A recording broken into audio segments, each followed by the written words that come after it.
अणुऊर्जा क्षेत्रामध्ये खासगी कंपन्यांना प्रवेश देण्याच्या उद्देशानं केंद्र सरकारनं लागू केलेल्या शांती कायद्याला अनुसरूनच महाराष्ट्र सरकारने सुद्धा विविध कंपन्यांशी अणुऊर्जा निर्मितीसाठी करार केलेले आहेत। या करारानुसार रिलायन्स, अदानी, बजाज या समूहांच्या 20 कंपन्यांसह केंद्र सरकारच्या NTPCL मार्फत राज्यात 25,400 मेगावॉट वीज निर्मिती करण्यात येणार आहे।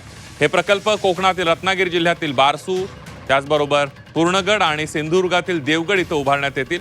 या प्रकल्पांद्वारे राज्यात 6.5 लाख कोटींची गुंतवणूक अपेक्षित असून 1.25 लाख नोकऱ्यांची निर्मिती होईल असं सरकारचं म्हणणं आहे।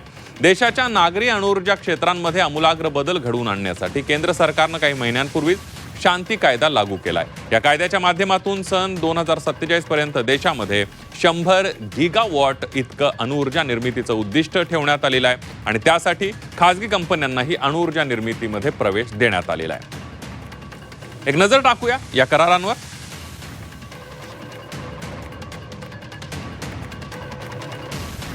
अदानी पॉवर लिमिटेड बारसू या ठिकाणी वीज निर्मिती करणार आहे। ऊर्जा निर्मिती केली जाईल 6,000 मेगावॉट। गुंतवणूक आहे 1.5 लाख कोटी, रोजगार 12,000। रिलायन्स इंडस्ट्रीज पूर्णगडला करणार आहे 7,200 मेगावॉट वीज निर्मिती होईल, ऊर्जा निर्मिती होणार आहे। 2 लाख कोटी गुंतवणूक आहे आणि जवळपास 1 लाख रोजगार निर्मिती होणार आहे। NTPC लिमिटेड देवगड 7,200 मेगावॉट वीज निर्मिती केली जाईल, गुंतवणूक 1 लाख कोटींची आहे, 5,000 रोजगार मिळणार। तर ललितपूर पॉवर जनरेशन ऊर्जा निर्मिती मेगावॉट असेल 5,000 मेगावॉट, गुंतवणूक 2 लाख कोटी आणि 3,000 रोजगार निर्मिती होणार आहे।